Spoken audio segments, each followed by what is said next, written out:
We found that on islands with no rats, there were about 750 times more seabirds. And that equated to about 250 times more nutrients or nitrogen being deposited on the islands. And you could really tell the difference. If you set foot on an island with rats, it's quiet, it's eerie, you can hear the waves lapping on the shore. The amount of fish on the islands, or on the coral reefs next to the islands with seabirds, was 50% higher than the islands with rats.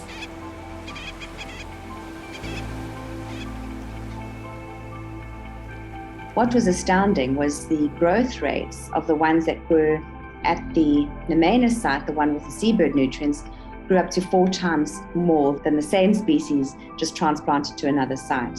Coral reefs should recover and fare better in the face of cyclones and in the face of coral bleaching if they are next to islands with abundant seabird populations.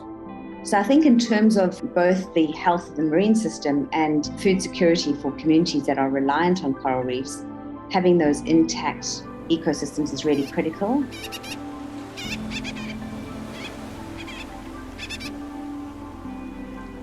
So our coral reefs is like a buffer for our coastline. It acts as our first line of defense against the impacts of severe weather events or climate events. So that's why I think it's quite important for invasive species to be integrated across climate change adaptation actions in our countries.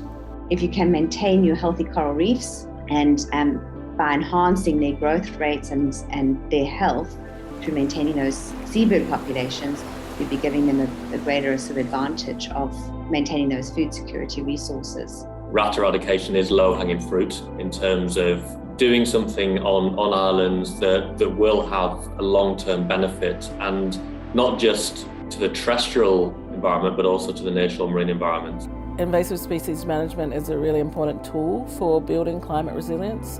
Resilience building is really about building the ability of both people and their environment to adapt and build and come back after change.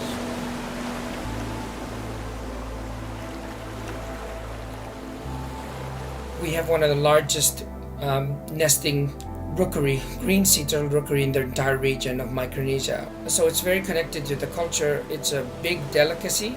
Indigenous folks are afraid of the word conservation because it means no take, and no take means, food security issue for us. The obvious lifeline really for these communities that rely on fish as their main source of protein for generations is really the reef. It's really to see the reef producing for the people in a way that's sustainable. The really important thing that people can do is try to take invasive species out of the invasive species silo and again make it a solution, not a problem. And that's not really about selling invasive species to people, it's about making sure that it really is a solution to the problems that communities are identifying, and I think if we start doing that, we'll transform that space. The thing that our people care about is, will it put food on the table tomorrow? Will it give me money to put my children in school? To me, it's very important that communication is seen as a tool to make invasive species sufficiently visible to the eyes of our coastal communities, so that they see clearly the linkages between eradicating invasive species and how that would strengthen or contribute to strengthening our sources of livelihoods. The island conservation, who are taking the lead on this eradication work, who actually are, I feel, are very willing and actively seeking to work with us and understand what's important to these cultures, because that determines the result.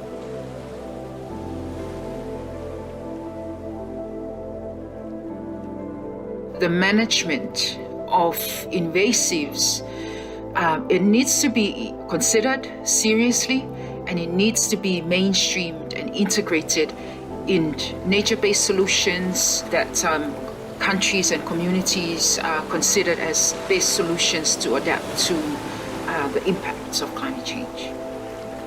We need to kind of reframe a lot of these things. Because I think a lot of the time we tend to see communities as lacking something, whether it's resources or knowledge or agency, but in fact they have agency, they have the ability to do things. Here's a willing community to do this work, understanding the work, and the bigger picture, I think, is for the neighboring islands that share similar habitat, similar issues, and similar challenges with resources. Leadership is very important, and I think that's something that is missing in the invasive species space. It will require very strong leadership in order for invasive species to be seen as part of the whole solution to adapting to the impacts of climate change and building community resilience.